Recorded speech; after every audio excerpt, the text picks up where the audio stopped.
Olá, professor, olá, professora. Mais uma vez eu vim aqui falar com a professora Beatriz e professora Carolina sobre de como surgiu a ideia de trabalhar a questão de uso de jogos dentro do ensino de evolução. Inicialmente queria saber como foi, de onde veio essa ideia, como na produção do material essa ideia surgiu. Então, assim, a primeira coisa que o tema, o lúdico no ensino, é um tema muito caro para mim, na verdade, um objeto de pesquisa na área de ensino, que é a pesquisa. Como pode ser muito mais divertido você aprender brincando? Certo. Mas os jogos são inúmeros jogos. Você tem jogos que são jogos para você fixar a matéria, você tem jogos que são jogos de associação e tem jogos como que o Célula Dentro que a gente desenvolveu, que são jogos investigativos, que a ideia é você ir construindo o conhecimento enquanto vai jogando. A gente vai falar um pouquinho mais dele, mas eu acho que, assim, falar do lúdico de forma geral, o aluno ele é muito receptivo, então o jogo ele é motivador. É motivador em si, quando o aluno fala, vou jogar hoje, oba, vou jogar, vai ser uma aula que eu vou me divertir. A outra coisa, o aluno então, às vezes não percebe nem o tempo passar, ele não percebe que está aprendendo enquanto está jogando, às vezes até. O jogo tem o papel também da socialização, que é extremamente importante. Sim. Você trabalhar em cima de regras, que também é uma questão importante, você trabalhar isso aí com o aluno. Tem outras habilidades que você vai estão acontecendo por consequência. Junto, enquanto está jogando. E o jogo ele traz o aluno para o papel central. Na verdade, o aluno está ali no papel ativo. Então, assim, ele faz parte do que a gente chama de metodologias ativas de aprendizagem, que é quando a gente fala do estudo dirigido, que a gente também usa, que o aluno está... O professor não está no papel central, o aluno está ali. Ele sai, muitas vezes, de uma postura que pode ser passiva, de estar ali, não necessariamente participando, escutando informações, e passa a construir informações, a fazer parte do processo de aprendizagem. Então, acho que o jogo tem esse papel que é importantíssimo em sala de aula. Certo. Em relação especificamente ao desenvolvimento de jogos, porque...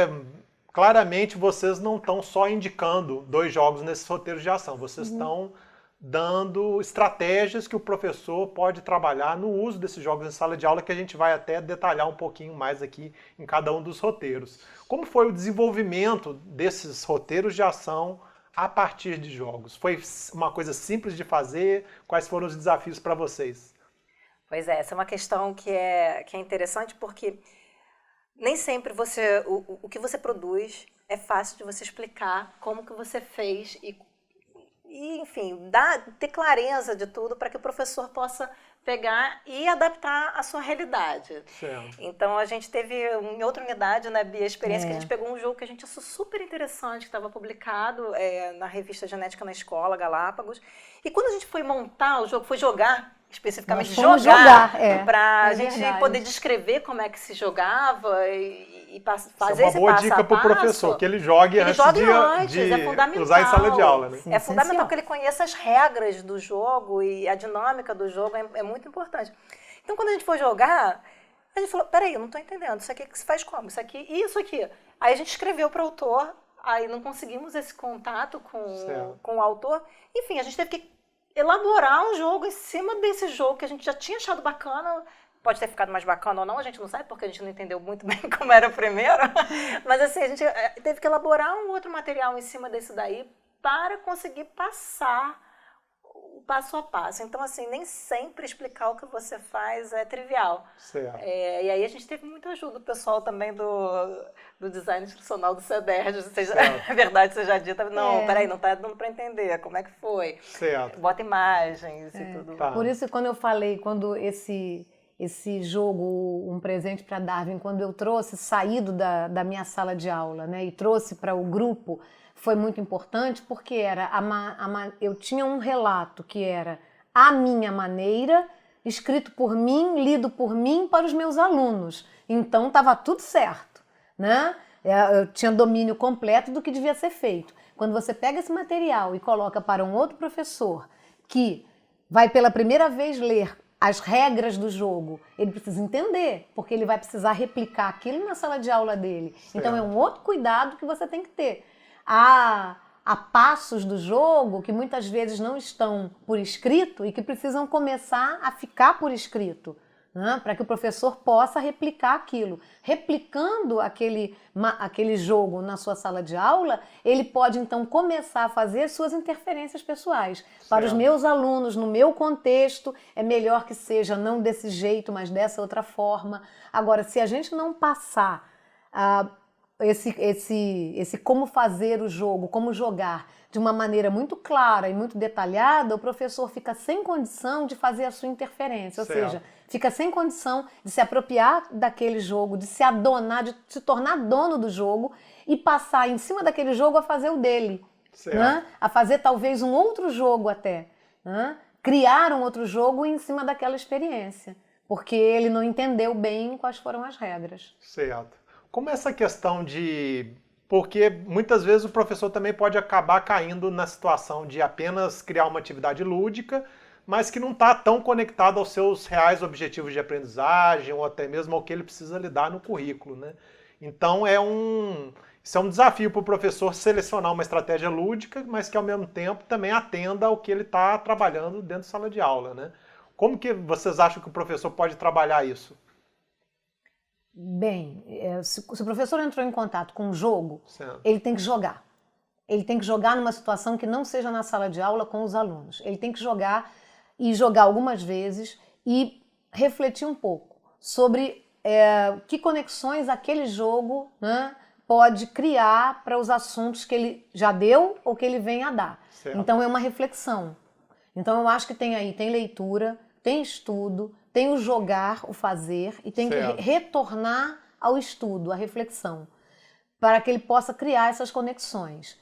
Eu acho que nas primeiras vezes... o jogo não está isolado no processo. O jogo não está isolado. Ele está conectado com todo um plano que o professor está criando para a sua sala de aula. Exatamente.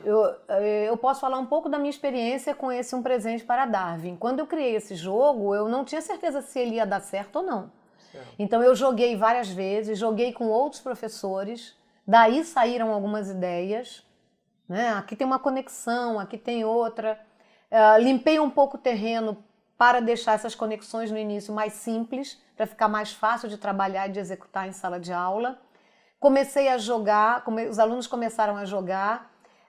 Como eu faço isso com as turmas divididas em grupos, no mesmo ano eu fiz esse jogo 6, 7, 8 vezes, daí já saiu um primeiro material para uma reflexão para o aprimoramento desse jogo. Mas os alunos trazem muito, né? Eu não entendi essa parte, e os alunos também trazem. E professora, aqui ó, essa jogada significa que tem um predador comendo aqui a presa. Então eles mesmos às vezes vão mostrando para você esses caminhos. Então, ousar, criar, ousar, experimentar e refletir depois das primeiras experiências e lapidar o material. Num ano só, ninguém produz um bom material. Certo. E, na verdade, o professor tem que ser um pesquisador, né? Ele tem que ir, levar em sala de aula, coletar, né, as informações, o que deu certo, o que não deu certo, o que deu errado. Os alunos, eu costumo dizer que lá dentro os alunos foram coautores, porque eles deram várias dicas para os jogos, dicas que eu no início, eu não vou colocar isso no jogo, não tem nada a ver. E que depois eu coloquei e ficou muito melhor. Então, assim, é muito importante também o desenvolvimento estar caminhando junto com a avaliação e os alunos serem convidados também a participar, de certa forma, desse desenvolvimento. Às vezes num grupo focal, num grupo pequeno de alunos, depois em grupos maiores. E eles estão o tempo todo ajudando. Olha, sei lá dentro a gente já jogou, acho que com mais de 1000 alunos. E assim... há pouco tempo teve um aluno que falou uma coisa, eu falei, gente, eu nunca tinha pensado nisso, a sorte que não é, mas enfim, num caso que tem lá da Pérola do Nilo, que a gente faz uma festa fantasia e que pergunta como é que a partir de um fio de cabelo consegue se descobrir quem é que roubou uma determinada joia. E aí um aluno falou, não foi o Darth Vader, porque ele não tem como apagar o cabelo. Eu falei, a sorte que não era o Darth Vader, mas eu jamais tinha pensado isso aí na hora que a gente elaborou o jogo. Então, assim, eles sempre trazem informações, questionamentos que são fundamentais, assim, na hora de você estar... Então, é um eterno trabalho de construir, avaliar, reelaborar. Eu acho que é uma eterna construção. E, claro, como os alunos as gerações são diferentes, muitas vezes vão trazer questões diferentes Certo. também. Então, atualmente tem dado certo nesse contexto. Talvez daqui a 10 anos já não funcione Certo. dessa forma.